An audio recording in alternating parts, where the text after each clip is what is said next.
Good evening, everyone. Oh, it's so nice to see all of you here. Welcome to the Fitzgerald Theater for Talking Volumes. Yes, you can clap. This is exciting. We're glad you're here, truly.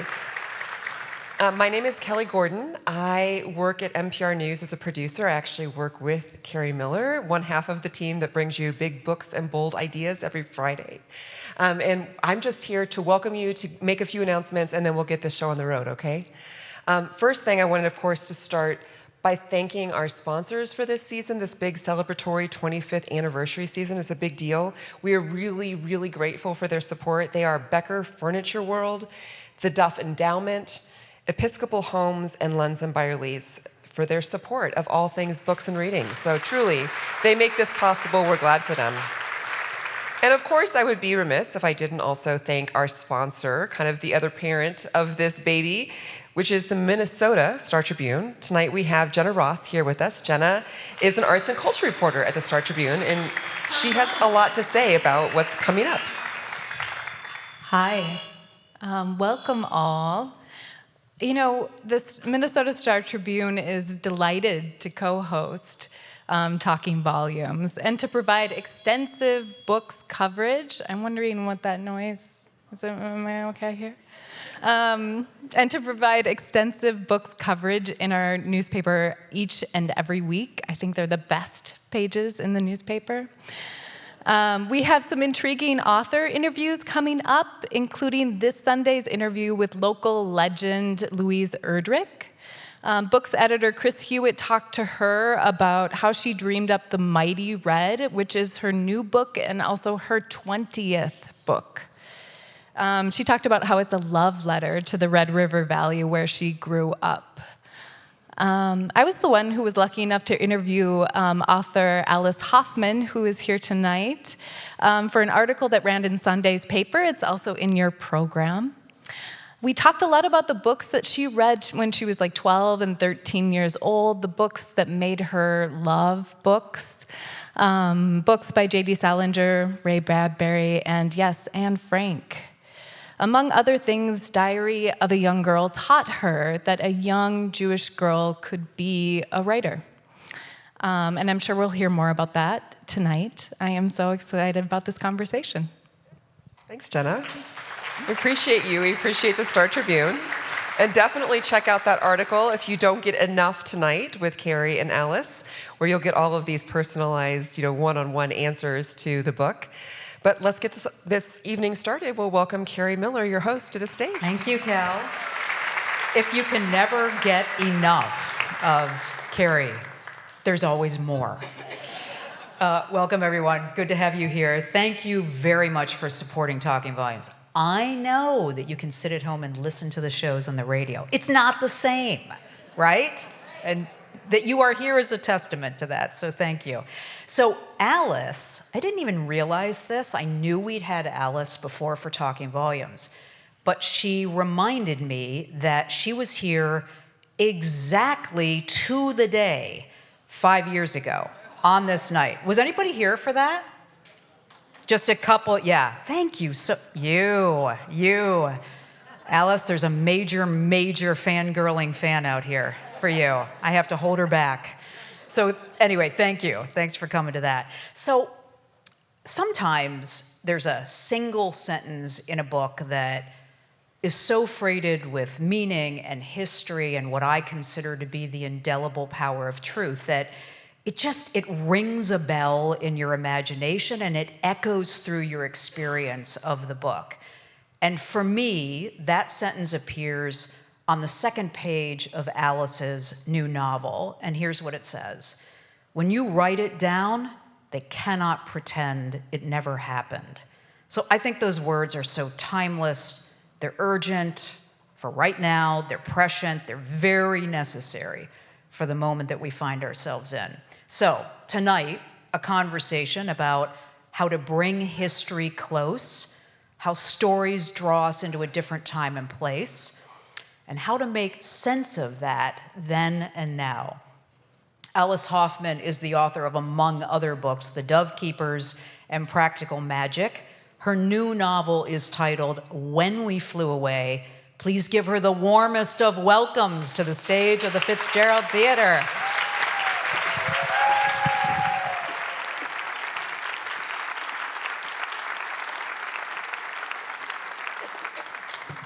Hello. There are people out there who have read everything. They've read books of yours that I haven't even gotten to. It's, isn't that nice? It's very nice. How long have you been publishing? I think 100 years. Not that anyone's counting. No, really. How long has it been? I think it's been 50 years. Oh my God. Yeah. Okay, there are people out there who have read every novel. I just want to say, which is amazing since I'm 52. I know. It is. You say in your first, it's really great to have you here. Thank you for coming. Thank you for having me. You say in your acknowledgments that there are times that we need fairy tales and myths to be able to understand the savageness and the injustice of the world. And Alice, this is precisely why I challenge people who say they aren't interested in fiction. Fiction is the truth. Fiction totally does agree. it all. Tell me, talk. I always thought that nonfiction's a lie and fiction is the truth. Right. But I especially feel that way about fairy tales because as a kid, I found that fairy tales had a psychological truth that other children's stories didn't have. It went to a deep, dark place. And I recently read that something like 80% of the heroes in fairy tales are girls. So I think that was another thing that really appealed to me. Yeah. Right? Okay, I wouldn't have guessed that Yeah. because it seems like a lot of fairy tales are written from the boy perspective. Well, there are a lot of sleeping women, but they wake up usually. There are a lot of sleeping women. You know, it reminds me of, I think it's the C.S. Lewis essay where he talks about children are going to meet monsters. You have to give them knights and castles. I'm paraphrasing, knights and castles to offset that experience that there will be monsters in the world. Yeah. That's a lot of what my new book is about, is how do you deal with the fact that there are monsters in the world. And that's what fairy tales are all about, is teaching you that there's going to be darkness out there and how do you get through that darkness. Don't you think, too, you learn those coping skills as children, I think through books and through fairy tales and through myths. 100%. And then, go ahead. No, I was going to say, I don't know what I would have done without books. I always feel like they rescued me. And when I talk to the girls that I grew up with and ask them what they remember, because I have a terrible memory, they always say, you were always going to the library. And that completely saved me. Does that mean you were no fun, you were always going to the library? Or does that mean you were amazing, you were always going to the library? Well, I had a lot of stories. Are you still in touch with the girls that you grew up with? Sure. Yeah, aren't you? Yes. But you're Alice Hoffman. Are you? Yeah, Is it a circle of course, friends? yeah. From what grade? Well, actually, one of my closest friends, we know each other since kindergarten. And actually, I wrote a modern love piece about her because her husband died during COVID, and we started to walk every Saturday, which we still do. And we did it when we were kids. Wow. We did it when we were in kindergarten and first grade, and then we started doing it again. And I feel like I can be my realest self with her. This is the deal, isn't it? With Yeah. old friends. I just spent some time with a college roommate, and I was like, she knows all the warts, all Yeah. the secrets. There's Yeah. just something about where you don't have, in no way do you put on a show. Yeah, and I think women's friendships are very interesting. I'm writing about them right now because it's really like a sisterhood, but I mean, I've always felt the loss of not having a sister. And so I feel like I've created my own sisterhood with my friends who are like sisters to me. So I buy into the Rebecca Traister theory of they are true romances. Not that, Yes. not that the great romance is not important, but our friends are also our great romances. You buy that? 100%. And I also feel since COVID, I think COVID really affected me, but I always say love you when I get off the phone with my do? friends. Yeah, and I never used to do that. And I feel like I really do feel that towards them. Do you hear the audience like, yes, absolutely, yes. Love you. They want in on this conversation. Oh, I love that about you, that you cherish those relationships, it does take cultivation and work, right? Yes, yeah. When you're Alice Hoffman, it takes cultivation and work. What do you do to keep those friendships? You know, I don't think I'm any different than anyone else. I mean, I don't know who Alice Hoffman is, but it's not me. You know, I just happen to be a writer and Yeah, but and a you reader. live large. Not at all. I'm sleeping on a dog bed. What? I don't know. I have a relationship with my dog. Wait a minute. Did I hear that? Did you say I sleep on a dog bed? Yeah, sometimes. Okay. I think I'm thinking about my dog because she's not with me. Say more. Well, you know, I feel like a lot of us, I think a lot of people have like a major relationship with their dog. And Yeah. Oh, yeah. Right? Yeah. So I feel very guilty that she's not here with me at the moment. Back to cultivating the friendships Yes. with your friends. Yeah. Well, I think, you know, when you're an artist, when you're a writer, Yep. you have, you know, your real life and then you have your imagined life. Yes. And I think it's true also for readers. I think it's a very small step from being a reader to being a writer. And it gives you the same thing, only I think more so when you're a writer. Why? You know, well, I think it gives you kind of an escape from the world. It gives you a way to understand the world in a different way. One of the things that I always feel is that one of the reasons people sometimes want to ban books is because reading makes you have compassion for people who are not like you. And yeah. And I think that's one of the things that happened to me with Anne Frank's diary, was that when I read that book, I could imagine myself in her situation. I think a book is different for every reader because you are part of the book as the reader. So much to follow up on. My mind is whirling with things that I want to ask you. Let's talk for a moment about banned books before we get to this novel. We are in Banned Books Week. Yeah. Judy Blume was here years ago. She's great. She's had so many books banned. Right. Have you had books Yeah, banned? I don't even understand that. I know. I don't get it. No, I mean, if I have, I don't know. I don't know about it. I think I'm kind of sneaky, so I think maybe nobody's noticed what my books are about. But we all have, but But I think reading gives you compassion. And one of my other favorite books of all time was Ray Bradbury's Fahrenheit 451, which is such a great book. He's such a great writer, and it's about a society where the firemen burn books, and because it opens you to other people and it allows you to have compassion. did you read Fahrenheit 451 about the same time that you read? Yes, Yeah? I did. Okay, tell me what you remember about those experiences of reading those books somewhat at the same time. Well, I mean, I really believe that what you read when you're 12 or 13 is the most important reading of your life. Right. That it changes who you are as a reader and as a person. And those were two of the major influences on my life was Anne Frank's diary and also Ray Bradbury, everything he wrote. Ray Bradbury is just such a moral writer. He really teaches you about the world. And I feel like everybody who's 12 should be reading his books. Because I think that age reader takes reading much more seriously than we ever do later on because we're busy with so many different things as adults. But when you're 12 and 13, you focus in a very kind of laser-like way. And I do think that's how you learn about the world, just exactly what you said. Yeah. Do you remember the actual, like, where you read those books? I love kind of plumbing the memories of my actual reading experience. Yeah. I think you do.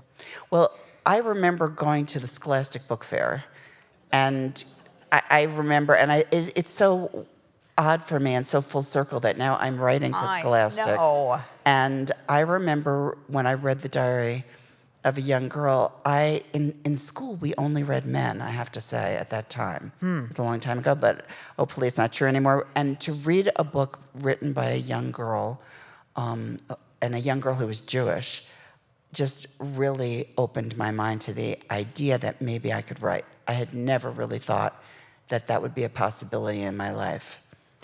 there were no teachers, there were no books that really modeled that for you. No, just that. I think it's kind of extraordinary that, and we're going to talk about some of the details of what really reached you about the book, but I think it's extraordinary that a book like this said to you, because it's she has such a confiding tone, but there's also this insane world happening around her, and that says to you, this could be your future too, or this could be how you live in the world too. Yeah. What? Well, I think for me, I believe that she is the greatest first-person voice in all of literature. Wow. And when I read that book, I felt, and I think this is what happens when you read a great book, I felt not only that I knew her, I felt that she knew me. And I think when that happens to you as a reader, you have a connection in such a deep way. I mean, I'm slightly biased, but I think reading is the ultimate art form because it takes two of you to do it. You cannot be a book and not be read. You're in it together as reader and writer. Do you ever wonder what people do with their brains who don't read? Just asking. Yeah. I don't know. What do they do? I don't know. What do they think about? I'm not sure. Ask yourself that. Yeah. I think about that sometimes about if you're not a writer, and let's say you're standing in line waiting for coffee, I'm thinking about my book. I don't know what other people are thinking about. Right. They're not. No, who knows? No, the first person voice. That's another thing that I think is extraordinary because it's a voice that don't you think is hard to master? And again, that you felt, you say you felt seen, right? Yeah. Represented in some ways? Yeah. What else? Well, I felt like she knew me because I felt the way that she felt. And it was a way to kind of share these feelings with somebody. And it felt very intimate, very private. It was a problem for me when I started writing the book because I knew I couldn't write in a first-person voice. I was going to ask you about that. Why? Because hers was so great. There was no way that I could do that. She'd already done that. So I had to figure out a way to get close to her, to get inside of her without using a first-person voice. And how long did you wrestle with that?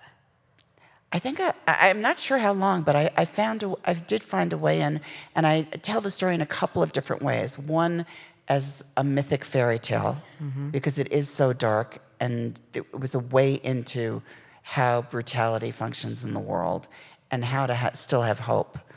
And then I also wanted to have all of the facts, all of the history, but I didn't want it to overwhelm the story. Right. So I did kind of separate sections about how people can lose their rights really slowly. So slowly they don't even notice they're losing their rights, and then all at once, it's all gone. Mm-hmm. When you say you did separate sections, what do you mean? Yeah. You were writing just one part of the book out of sequence, or? Not out of sequence, but just, I don't know how to describe it really, but just in different ways as I was moving along. But when I wrote the book, I did have two different outlines. One was the historical outline, and one was the kind of emotional arc of the characters. So you're a writer who does outline. I do. I'm amazed by the number of writers who say they don't.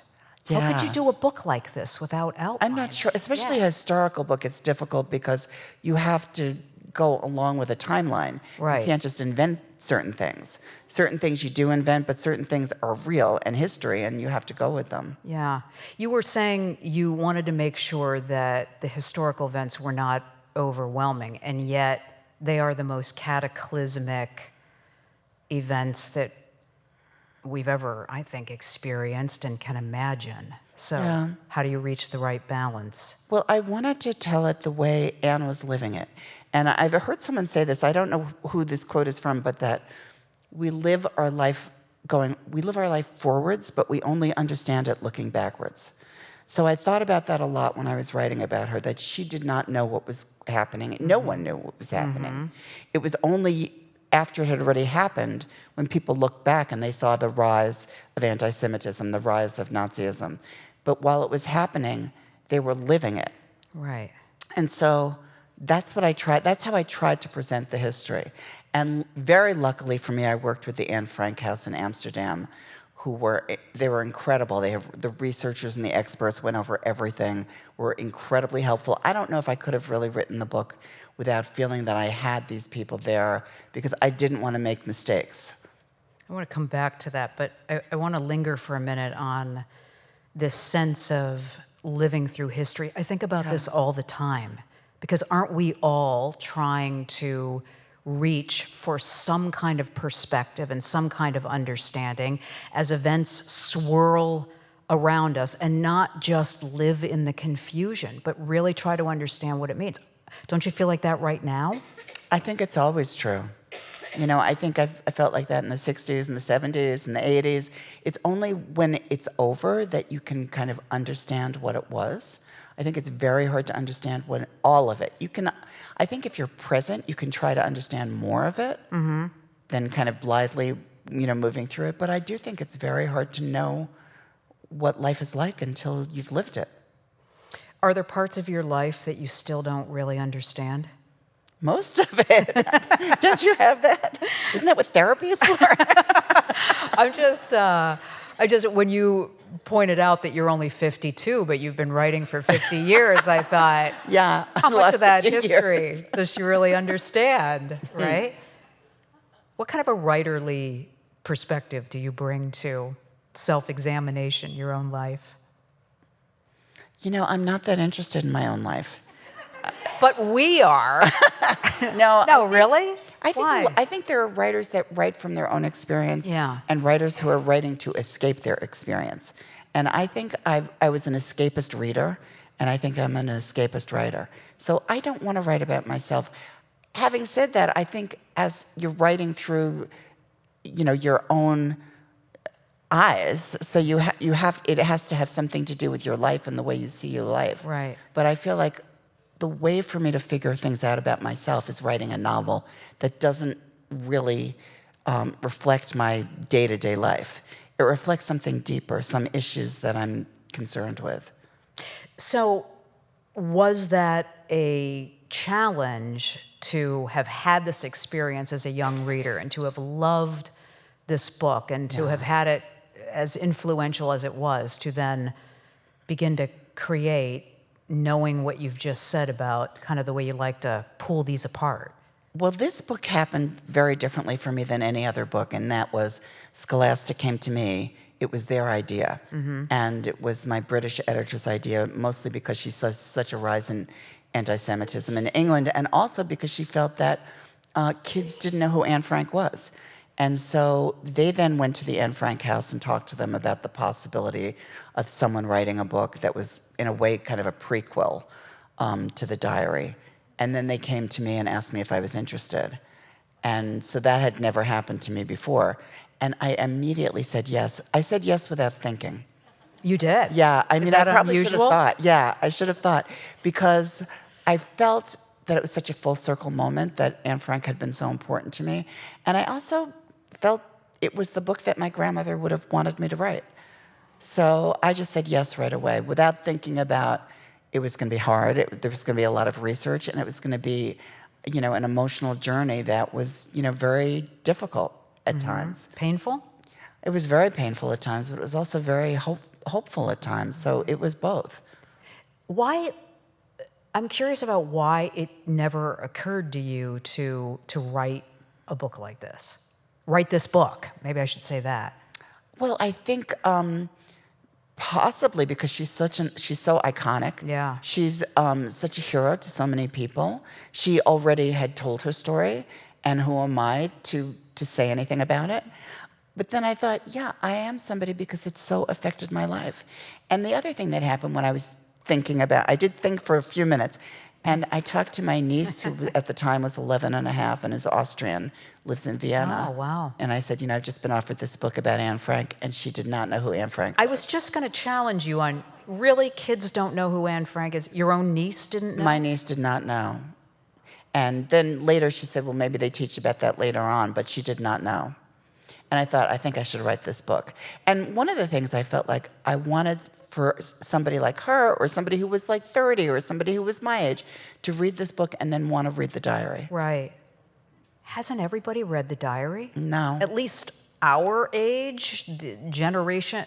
I think more people our age have, but Yeah. I don't think everybody's read the diary. No. How many people in the audience have read the diary? Yeah, well, see. Oh, a lot. Look, it's A these lot. people. Yeah. It's the Talking Volumes people. They're incredible. I wonder how many people listening to this have not had that experience. I don't know how do you escape school without it. Go ahead. But no, I was going to say maybe it's the 11-year-olds and the 15-year-olds and the 26-year-olds who didn't have it in school the way that we did, and there's so much else to read that they've just missed it. And they've just missed the history of that time, you know? There's so much information. And that was one of the things that I felt like if you don't write about it and you don't talk about it, it's easy to forget about it. That sentence that I quoted in the introduction, that if you don't write it down, right? So what's the argument to, let's just say there are teachers who say, oh, there's so many more opportunities now to teach about anti-Semitism and fascism, and there are other books and they're more contemporary. What's the argument that says, but Anne Frank stands out as something particular? You know, it's interesting that you asked that because when I was doing research in Amsterdam, you know, I found out that, you know, there were hundreds and thousands of other teenagers who were living in attics. And there were many people writing diaries. And, you know, why is it that she became a voice of a generation and of a whole historical era? Mm-hmm. And I think it's because her book is a great book. And she was a real writer. And I think that was her dream, was to become a great writer. And, you know, as sad as her, the end of her life was, she did become a great writer. So back to, and you would say to a teacher who says, there's a lot of other opportunities to even learn through young adult fiction about fascism and anti-Semitism and war, you say... Why read the diary? Yeah.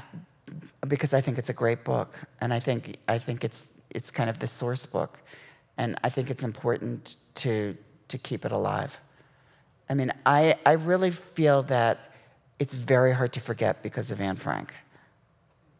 Because of her voice. Because of her voice. What is it about the voice? I mean, she's writing the diary to Kitty, right? Yes, her imaginary friend. Don't we all have one? It's almost like, my experience of it is it's like she's whispering in your ear. Yeah. Kind of sharing a secret. Yeah, it's very personal, it's very intimate.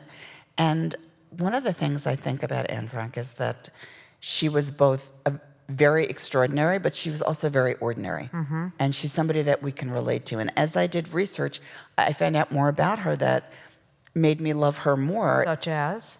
Such as she wasn't perfect. She was very annoying to a lot of people. She was. You put that in the book, yeah, I think. Yeah. She was very bossy, and you know, she felt that she was somebody special, and she had a lot of ambition. And I think that makes me feel closer to her, that she's not perfect. I mean, I loved how you wove in, this must be true, that her mother, she kind of drove her mother crazy, and there were times that she didn't think her mother liked her. Don't we all have that? Yes, I was going to say, hasn't everybody had those moments where my mother hates me? Yeah. What do I do about this? Well, you know, the thing is, she had a sister, Margot, who was kind of the perfect child. She was the beautiful child. She was very academic, very intelligent. She went to a difficult school. She was kind of kind-hearted. She was perfect in many ways, but she wasn't Anne. And Anne went to a Montessori school where she could be more creative. I actually got to visit the school, which was pretty incredible. Wow. And the same tree that she talked about that was in the courtyard was still there. But I think, you know, I think that's why we relate to Anne, is because she wasn't perfect. She wasn't the perfect sister. And she and her father had a very special relationship because of reading. Mm. They both were very interested in fairy tales, and that was something I didn't know. She wrote fairy tales. He wrote fairy tales, and he had studied mythology when he was at university. And one of the very strange things that happened when I started writing this book is that I rented a little place to write, a little cottage. And as it turned out, my landlord was the great-grandnephew of Nathan Strauss, who owned Macy's. Oh my God. Yeah, and who was a very good friend of Otto Frank. And Was trying to get them to the United States. Yes, he tried so hard. It's all just coincidence? It was just a coincidence. And so my landlord introduced me to a woman named Joan Adler, who was the head of the Strauss Historical Society, and she showed me some information that I don't know if anybody had ever seen before, of letters.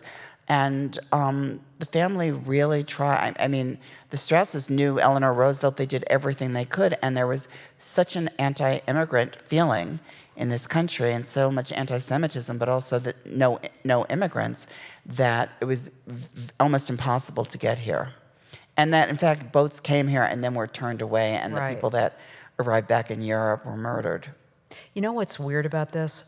Reading your novel, even though, of course, I know how it all ends, reading your novel, I had those moments of, it's going to work. The letter, isn't that odd? Yeah. I know. I'm glad to hear you say that, because when I wrote it, I felt like I couldn't think about the ending. I had to imagine that I didn't know what was going to happen, because I had to be with Anne, who did not know, who didn't know her fate.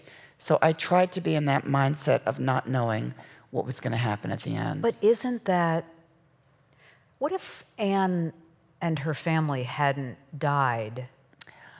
Yeah, it's interesting. I thought about that, and people have asked me that, and I can't even think about it in those terms, because the story is the story. It is what it is, and I feel like, in a way, she didn't die because of the book. Right. That's how I see it. Her father was the only one who lived, and he's the person responsible for having the diary published. And I can't even think about what might have been. I try to think of you trying not to think about the ending. Yeah. Oh, I can't even imagine it, because there's so much pathos and tragedy, and yet, as you say, hope and that powerful voice. Yeah, and I think that's one of the things, when I think about it, that really attracted me to her book when I was 12, is because I was not a person who had hope. And even though it's a tragedy, she is a person who had hope and who believed in people and just naturally felt that way, that things would work out in the end. And I felt like I needed to read that when I was 12. I just want to ask you one other thing about you. Tell me the technique for, I'm gonna persuade myself that I don't know where this goes.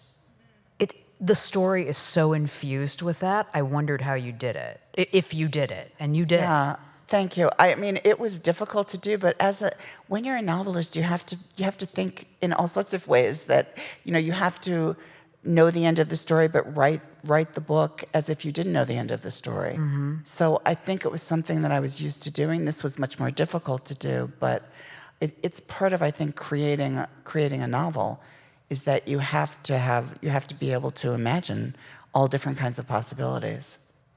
One of the things that I think is so powerful about her voice is she feels like she's in conversation with her younger self, and we can see her maturing and being more observant and self-examination. And that was, when I read it, and I wasn't as young as you were when I read it, that felt to me like I can see a girl changing just the way I'm going through. It really spoke to me about that. Did you have that sense of I did have the voice? That sense.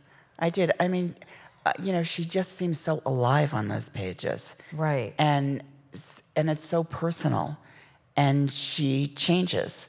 And she continues to have hope. So I think it's the thing that makes the book great. All right, I'm going to ask you to read. Remember when I said down behind backstage, I look up and all of a sudden I realize I haven't asked you to read an excerpt, and we've been talking for 40 minutes. All right, so one thing I want to ask you about is, before you read the excerpt, am I right to say it has kind of an omniscient Yeah. Okay, Yeah. so tell me a little bit about this before we hear it, about how Well, you... I think I started every chapter with as if it were a fairy tale, Okay. and to kind of let the reader know where they were emotionally, and so this is one of those segments. And the fairy tale, and the purpose of the fairy tale was for... Go ahead. Well, I think sometimes things are so horrible that the only way you can really talk about it is in mythic terms. Right. Because if you just, flatly say what happened, it's so horrible, it's unbearable. Right. And what do you learn from that? What do you know from that? What's the inside story? I feel like that's what I'm trying to get to is what's the inside story? How there's the outside story of the plot, but what does it really mean to us in emotional terms? Mm-hmm. I feel like you were doing that on multiple levels. Thank you. Right? Thank you. I mean, Is I that- tried to. But is that a right observation? Yeah, How you approached it? That's how I approached it. I felt like I had to do it on multiple levels. Okay. Do you want to say anything else about No. that? All right. Okay, so we should say that this is, I think, the first passage. This is on page 1 Yes. of the novel, and this is, again, an approach of kind of a fairy tale perspective. Yeah, Okay. exactly. There is a day you never forget, the day the whole world changes. When you close your eyes, light becomes dark, night never ends. Beasts walk freely down the street. Stars fall from the sky. You were young 1 second, and then you were far too old. You lived years and minutes and decades and weeks. You wanted to travel. You wanted to grow up. You wanted to be beautiful. You wanted to fall in love. You wanted so much that your heart broke in half, but half a heart is better than none, and your heart is stronger than anyone would guess. You remember everything. You see the leaves turning green on the elm trees along the canals after the spring snow. Songbirds are rising up from the branches, and the bells over the bookstore doors are still ringing.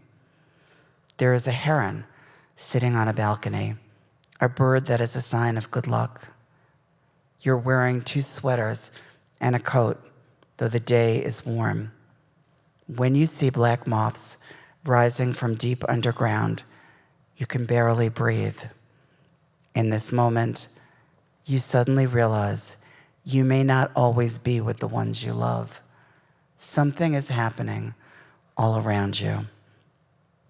This is when you understand that the story can change. I wanted red roses, 'cause I know what you like.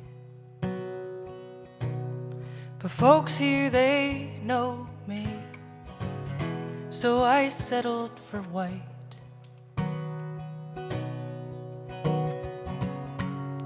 A handful of daisies and a heart full of years, living and lying and loving in fear. A man's gonna say whatever he chooses, and he'll be just fine if he wins or he loses. But oh, God forbid I write a love song for you, 'cause I'm a Midwestern daughter and you are too.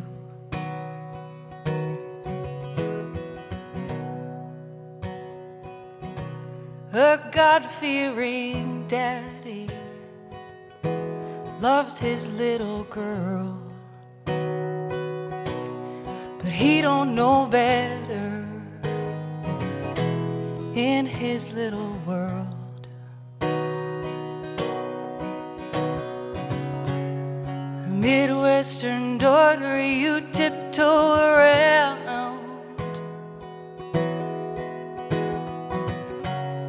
and cross-stitch a rainbow in a black and white town. man's gonna say whatever he chooses, and he'll be just fine if he wins or he loses. But oh, God forbid I write a love song for you, 'cause I'm a Midwestern daughter, and you are too. We may feel like we're all alone, we're making it up as we go. We can't turn our heart off, been here all along.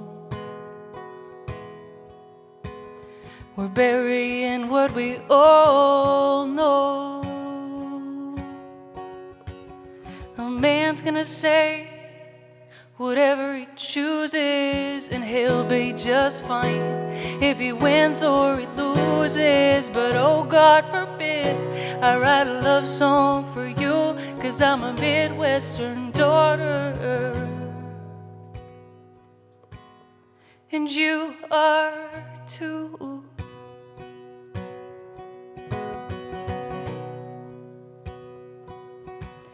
I wanted red roses, 'cause I know what you like. But folks here, they know me, so I settled for white. Haley Rydell. Haley, don't leave. No, that was fantastic. Thank That you. song is so beautiful, and I kind of heard themes from our conversation. Tell me how you chose it for tonight. It just seemed, I don't know, it just seemed appropriate with, I don't know, just young women. I wrote it about my growing up in Fargo, North Dakota as a young queer woman who didn't really know she was queer because I didn't have anyone around me.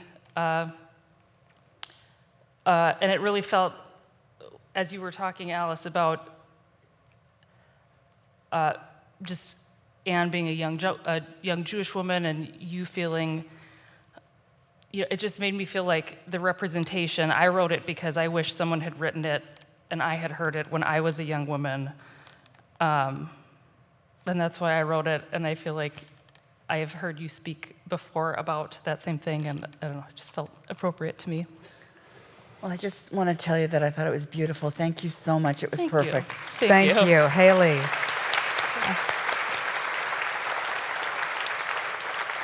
You're listening to Talking Volumes at the Fitzgerald Theater with author Alice Hoffman. Her new novel is titled When We Flew Away, a novel of Anne Frank before the diary. And I'm Kerri Miller. Listening to Haley's song reminded me of something that you touched on a few minutes ago, which is Anne's father and mother they didn't know everything, right? Because you can't without the perspective. Right. But they knew it was terrible. And it seems like they vacillated between wanting to tell the girls some of what was going on and then wanting to protect them, of course. Yeah. Well, I think partially, her father, Otto Frank, really believed he would manage to get them out of there. Really? I think he really believed it until the end when he got the final letter from Nathan Strauss, and he said he couldn't do it. Mm-hmm. And I think also, people want to protect their children. Mm-hmm. And it's very difficult, almost impossible to say certain things.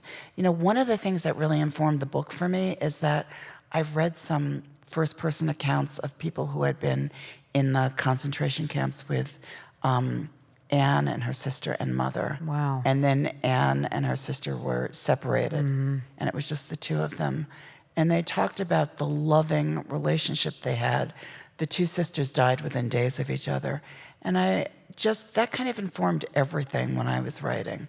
That to know underneath everything, this was, I feel like I could cry, but I know. This was a story about love.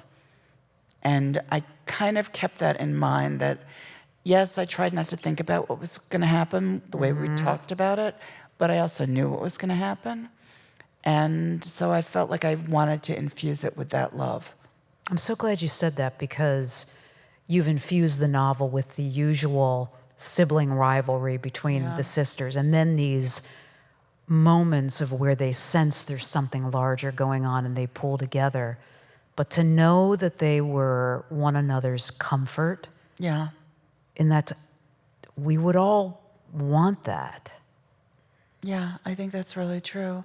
And I think, at the end of it, they were sisters more than they were anything else, more than they were rivals, more than, Anne was difficult, that it became very kind of just about the truth of what was inside of them, and they were there for each other. Yeah, that's beautiful.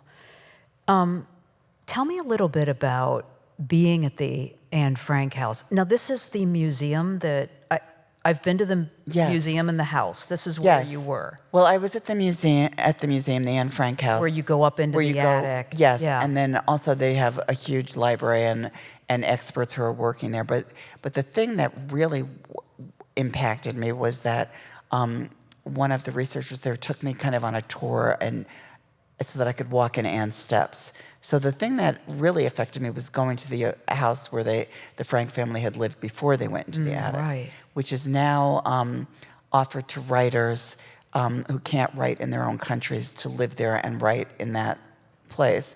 They offered for me to stay there, and I didn't think I could, so I didn't stay. And even being there for a few hours for a day was very emotionally charged, very difficult.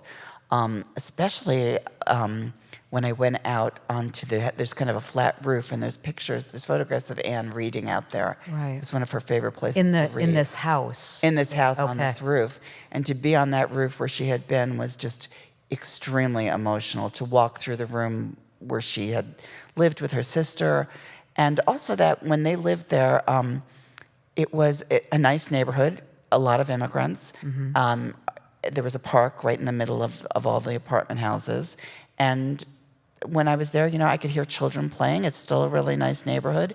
It made it feel very immediate, as if it had just happened. And I went to the bookstore, where her father bought her the diary. And it just felt like being in that neighborhood, it felt like this could happen right now. And it made it feel like this is not ancient history.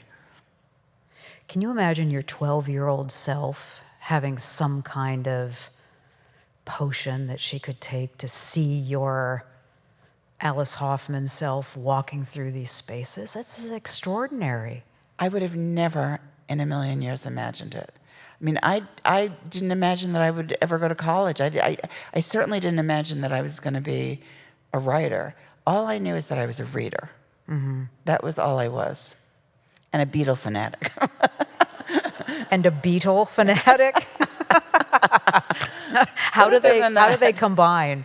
I don't know. I think those were the things that I was interested in. And I just feel like anything to kind of take me into a different life, to let me see that there are possibilities. I mean, I think that's really true. And I think that's, in a way, what the song was about as well, is that there's somebody out there who knows how to live a life that's different than the one that you're currently living. Right.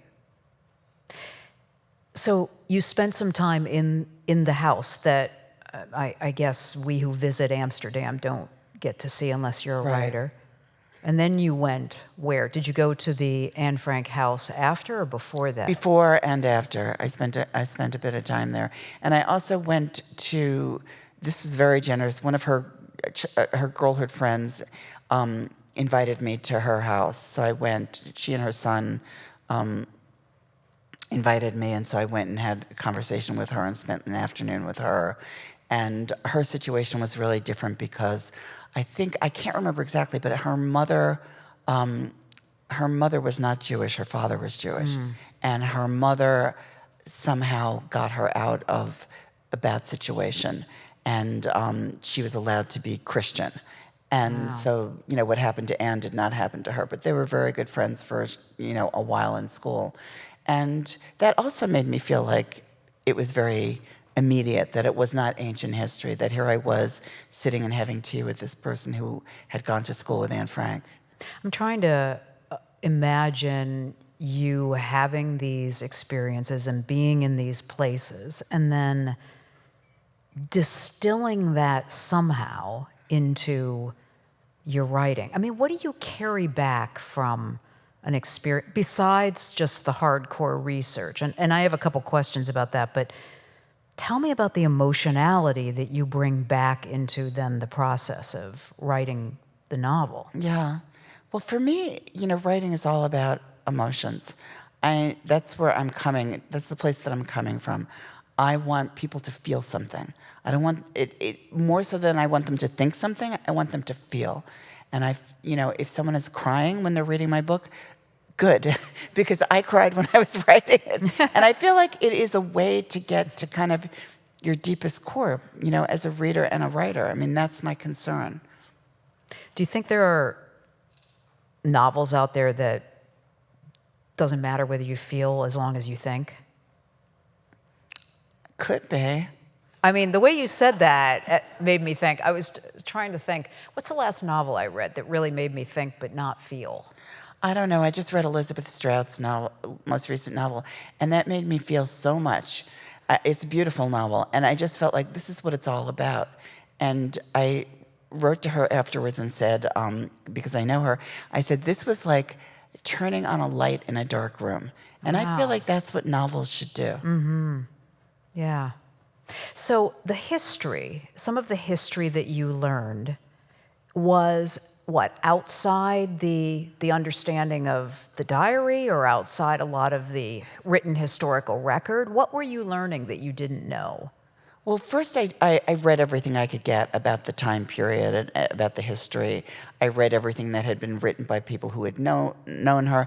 I did not reread the diary because I didn't want to know more than beyond the end of my book.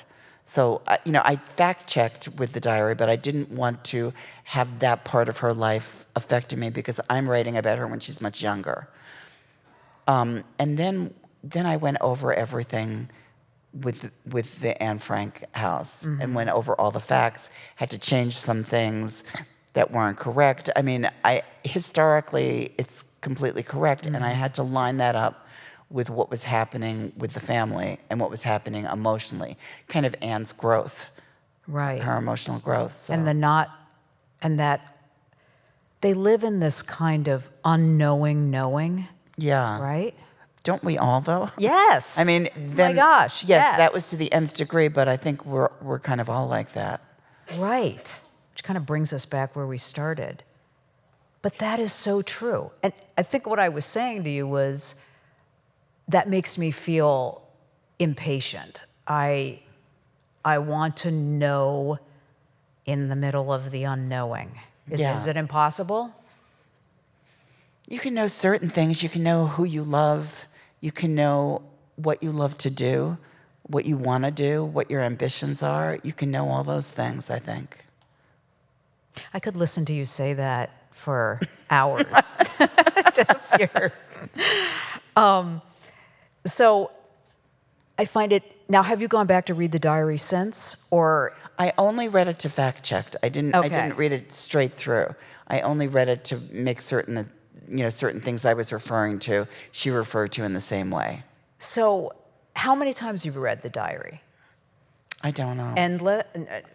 Uncountable? A few times. But, the diary is complicated also because there are different versions of it. Right. So when I was a kid, there was just one version. And that was a version that was edited by Otto Frank. And he took out some things that he considered kind of, I don't know, I wouldn't say offensive, but like certain thoughts about her mother or, certain things like that. So there are kind of three versions of the diary. And often the book that you get now has kind of an A, B, and C version. So did you read the original version? I think I read the original version. The auto-edited version. Yeah. Yeah. I think that's what was available when I was young. That was it. Do you think your experience of the diary has kind of forever changed by going where you went in Amsterdam, thinking the way you've thought through Anne's experience, and then writing No? Completely changed. And I went with a very close friend, my friend Jill, who was involved with Facing History in Ourselves, which is a great organization. It tries to get readings about the Holocaust into curriculum so that people won't forget.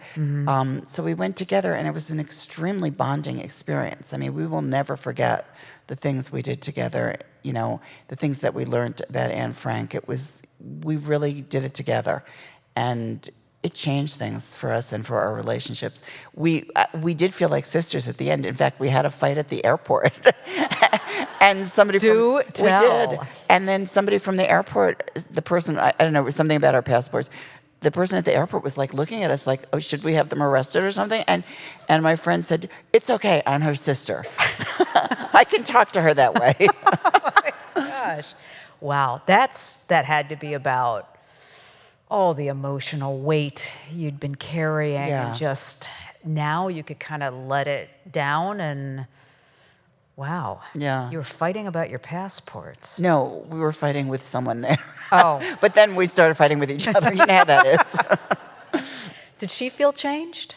I think so. In a different way I than think you felt so. changed? Well, I think it was just a very emotional experience for both of us. You know, I'm not exactly sure how it differed, what her feelings are, but I know that it was something very deep that we shared. So do you feel like this story, in the larger sense, began at 11 or 12 years old when you read it? Now you've written this, and that the story has come full circle? I mean, go ahead. You know, I hate to say this, but I feel like, you know, I have many more books that I want to write, but I feel like this is what I was meant to write. Yeah. And it just felt like, you know, this is the book for me, that it kind of, her book so affected me that the fact that I was the person that they asked to write this book kind of seems like a little miracle to me in my life. Yeah. Why'd you say I hate to say this? I don't know. That this is the book that I was meant to write. Well, you know, in other words, it's not my last book, but it feels like if I had just written this, it would have been okay. But not really. But not really. Because you have more books to write. True. Are you a different writer, do you think, for having done this? I don't know. I think every book you write changes you. And this one certainly did. But I always feel like, for me, stories, in a way, are like dreams. You have it, and then you go on to the next one. That's what I wondered about, is if there is a sense of, I don't know, clearing the decks. Yeah, there is for me. And often, in some ways, I don't remember the process. I don't remember the specifics of the book. I just know that I lived it. And Wow. What does that mean? I lived the making of it. You know, that was the life that I was living, was, you know, in this world, but also in this book. And then I'm going to go on to the next one. Hopefully.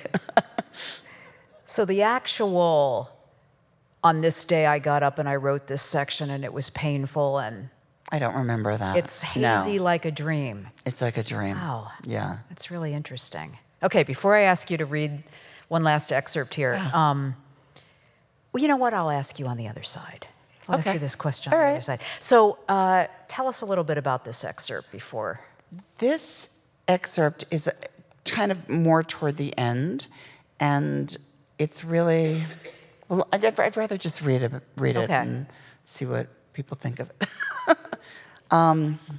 This takes place in Amsterdam in December 1940 to May 1941. And this is the introduction. There were certain things they never talked about. They never mentioned the future or the past. Only a few words of doubt or fear might cause the monsters to appear right in front of them, walking along the road or there in their very own bedroom, sitting in the closet or waiting under their beds, counting every breath they took. They had been in nightmares once upon a time, but now the monsters were real, flesh and blood, wearing heavy boots and thick jackets. The girls closed their eyes and they wished away all that was evil. But monsters prefer silence. They delight in quiet houses and desperate people. They take whatever they want while no one says a word. They steal people's souls. They keep them in a satchel that they carry over their shoulders. That was when the younger sister realized that the monsters would be there, whether or not they spoke of them. She crawled into her sister's bed. She took a breath, and then she said the truth out loud. All we have to do is open our eyes, and then we'll see what has happened. They're at the window right now.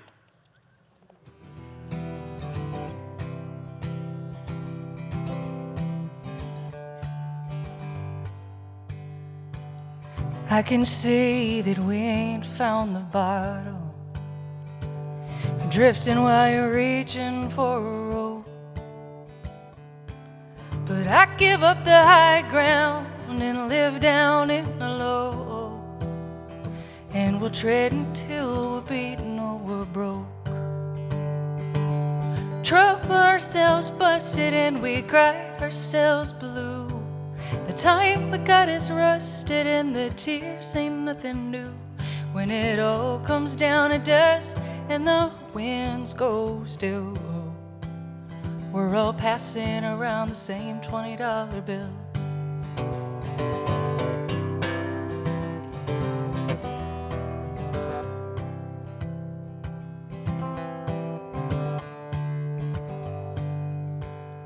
Well, I'd rather be the ashes of a ghost town, smoldering with stories of the dead. But I'd stoke the coals and blow upon the glowing fire and light the way for all that's up ahead. Trouble ourselves busted and we cried ourselves blue. The time we got is rusted and the tears ain't nothing new. When it all comes down to dust and the winds go still, we're all passing around the same $20 bill.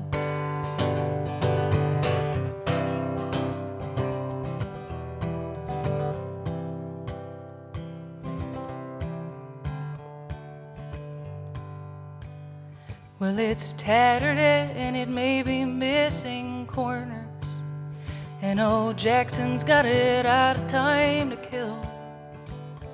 But it spins the same as ever, and I know it always will.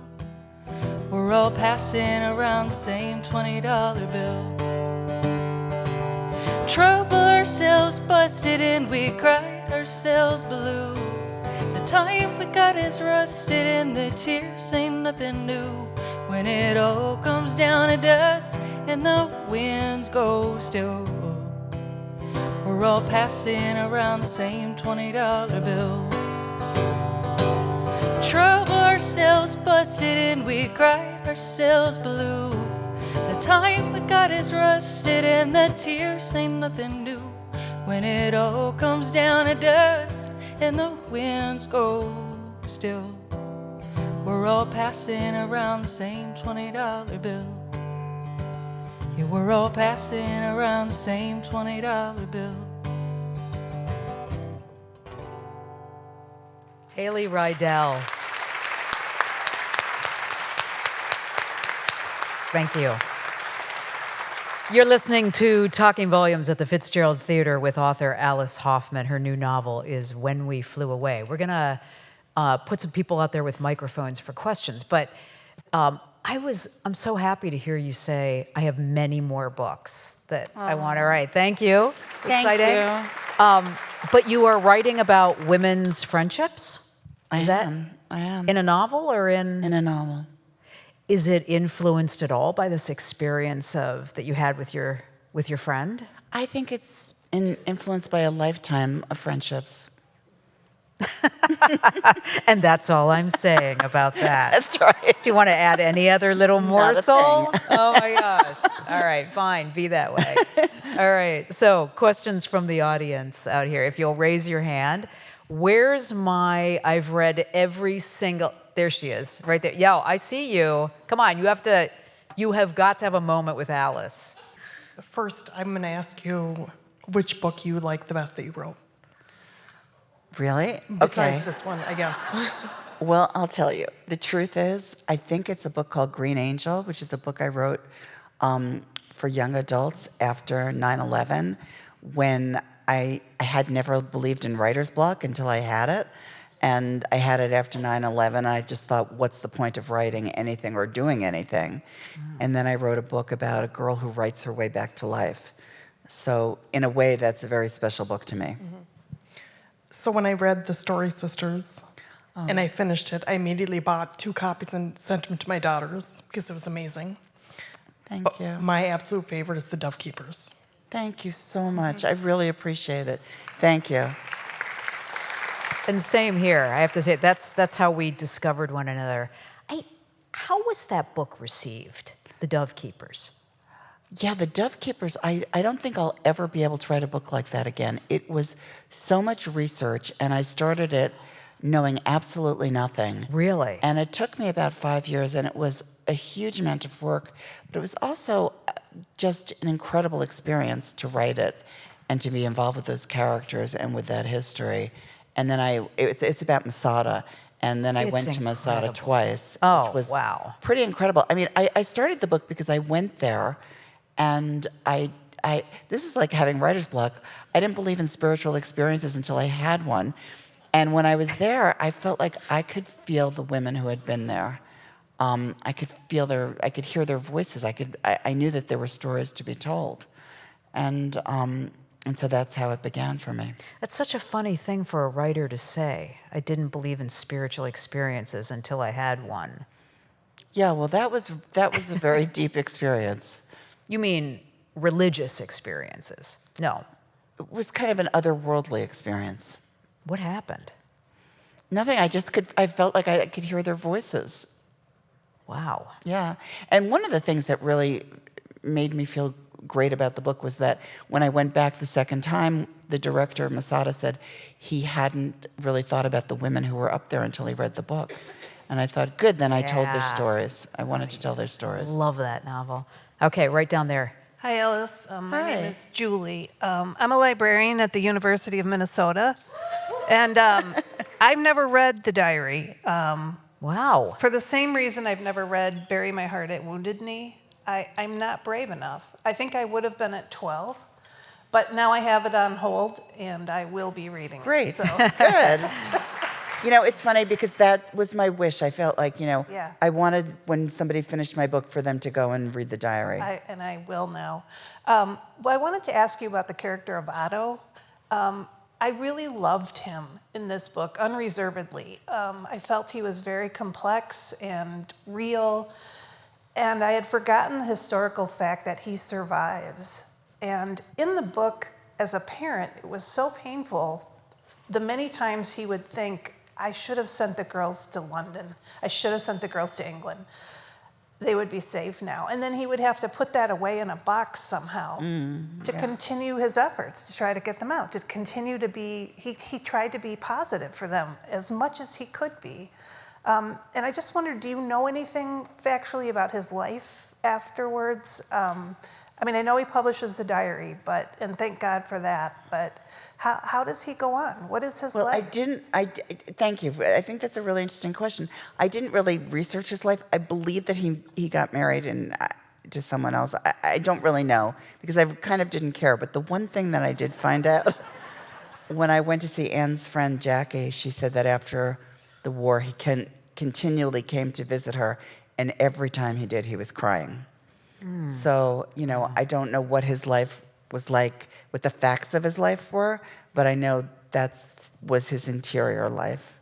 It's such a good question, though, to live with that It is. kind of, but if only I'd seen, right? That Yeah. regret. Question right over there. I'm sorry if this is a standard question, but I'm just wondering what the hardest part was to write was of a book that has so many different difficult parts to write.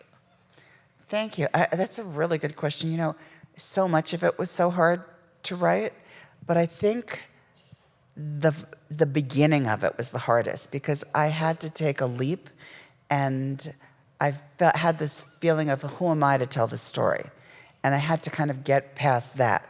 So for me, in a way, that was the hardest part of writing the book, and I had to feel like I'm going to tell this story the best way that I can, in the only voice that I can tell it in.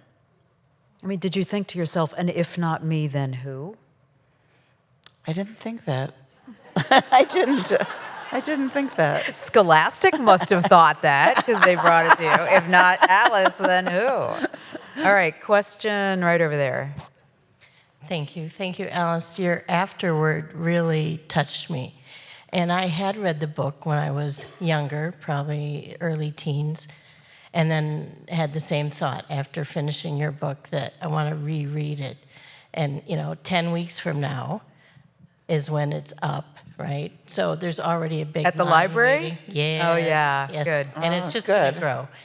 But That's two things you. that were kind of not central to the story, but that surprised me, was when her father and her went on like a little getaway weekend, like that was even possible for Jews in that place in that time. And then I was also wondering, the boy who she kind of got into, and then he comes and he's knocking, and she really wants to talk, but she can't open the door. If you knew what happened with him. Yeah, well, those are both factual. She did go on this trip with her father, and when they came back, things had changed radically, just in a very short absence. I think he wanted to have this kind of special time with her to try to give her something. So they went to a hotel in the country. It was a hotel run by someone Jewish, and they were able to do that. But once they got back to Amsterdam, they could never do something like that again. The boy, Hello, who was his nickname, he was real. It was kind of like a flirtation. Who knows what it might have been? He did survive. I'm not 100% sure, but I think he only passed away very recently. Wow, that's incredible. That's a long life. Okay, question right over there. Hi, during the interview, you mentioned something about your grandmother, maybe influencing or something about her. Could you say more about that in this story? Yeah, well, my grandmother influenced the way I wrote about and thought about Anne's grandmother. My grandmother was the person that I was the closest to. She was a Russian immigrant. She told me my first stories, and all of the stories that she told me sounded like fairy tales. And so I think that of all my books, I don't know if the others would have mattered, but this would have really mattered to her. Question right there. Hi. Hi. My name is Charlene. Hi. I was listening to you talk about how what you read when you're 12 years old really shapes who you are. And this book was given to me by my mother's best friend when I was 12. You might recognize it. Oh, yeah. Practical That's magic. familiar. Yeah. And this is the exact copy. I am now 38. And it still has her inscription in there. I'm wondering, you mentioned about always wishing you had a sister. And I guess I'm wondering where the inspiration from this book came from, and that deep bond of sisterhood. Yeah, thank you so much. Thank you for keeping that book. Practical magic. Well, I also, when I was around 12 or 13, I also read a lot of magic books. I love this writer named Edward Eger, and he wrote about magic that could happen kind of anywhere in a suburban place. I loved the Mary Poppins books. I just loved magic, and it was another way for me to kind of escape. And I was very attracted to witches, as I think a lot of young girls are, because right? Oh, yeah. Yeah, because all about the witches. It is. And it's like, of the mythic characters, you have like a princess or a witch. Right. What's more interesting? The witch. Any day. For one thing, she's not 100%. sleeping. Yeah. Right? No, she's making things happen. Right. And so Practical Magic was a weird experience for me because I really started with the title. I had this title, Practical Magic, and I thought, this is a great title for a book. I should write it. And Wow. And then I did, and it's very much about sisterhood. It's really about women's relationships. It's also about they're very involved with their aunts or aunts. I don't know how you say it, but that was very important to me in my life. The women in my family. So I think it basically came from that. Can we talk about the musical or not? No. Well, I've been working on a musical. We'll see what happens. She's been working on a musical of Practical Magic for a long time. Yeah. Yeah, Might it be coming to fruition? It may, and there may be another movie too. So we'll see Oh what my happens. gosh, that's so. I love that movie. That's not. Yeah. Did you like the movie? I love the movie. Okay, good. I mean, the movie and the book are very different, but Yeah. I love the movie. But that's okay. It's fine. Yeah. Yeah. We'll always have the book. Yeah. All right. Question. Tom? What? Over here? Okay. Hi, I'm here with my Hi. son, who is 11, and All right. yay! He read Anne's book last year as a 10-year-old, and I reread it so that we could talk about it. And I'm wondering how we as a society get kids excited about reading again when they're bombarded with social media and news and video games and everything that is in their brains all the time to really just truly love reading. Any ideas on that? Well, I actually think what you did is the best thing you can do, is to read something together and to share it. I think, and then to experience it together and then to talk about it. I think that's the best thing to do. I mean, I know also when I was 12, I would always kind of steal books from my mother's bookshelf, and then we would talk about them. So, and even when we weren't talking, we would still talk about books. So I think that was a great idea. That's good. Question right over there. Yes. Hi, I'm 81. I read The Diary of Anne Frank when I was probably in 5th or 6th grade. And I just want to put in a plug for Minnesota and Minnesota teachers. Minnesota reads more than almost any other state in the union, which is fabulous. So thank you, all you readers. I'm a retired English teacher, and I want to say, in Minnesota, I know we are teaching The Diary of Anne Frank in the elementary schools or early middle schools. Good. And so kudos good to to the hear. Minnesota teachers and the Minnesota readers, because it's an icon and still powerful today in spite of social streaming and all of that business. It's such a powerful book. So glad you were here because I wondered about that. We're hanging in there. Good. Even though I'm retired, Hey. but Minnesota great. reads. Minnesota reads, and the kids read too. So Good. Thank you. Thank you. Question right back there. Hi, good evening. I have a two-part question. As I was reading your novel, I couldn't help but feel a chill that this is a warning that we in our present day are not aware that these changes are happening. Just as in Amsterdam, they didn't realize that this place of refuge would soon become a place of persecution. So I'm wondering whether when you were writing this novel, if there were any particular now issues that you're afraid will be forgotten, and if so, or whether that there are or aren't such things, what does give you hope today? Wow. Those are difficult. Well, I definitely thought about issues about immigration and a feeling of anti-immigration. I also felt that that this is a very specific story about one person, about Anne Frank, who was Jewish during the Holocaust, but I think it's also bigger and relatable for so many young girls all over the world who are in terrible situations right now. I feel like, the thing that gives me hope is the idea of, and it's kind of the quote that I have at the beginning of the book, is when Anne says, it's never I don't know the exact wording. It's never, you can always try to change the world, basically.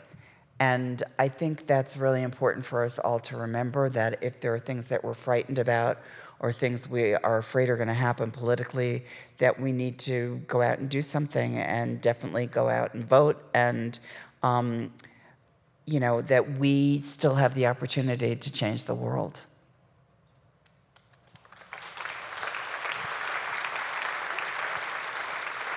Was there did you have your hand up? I was talking to you earlier. Yeah, did you want to?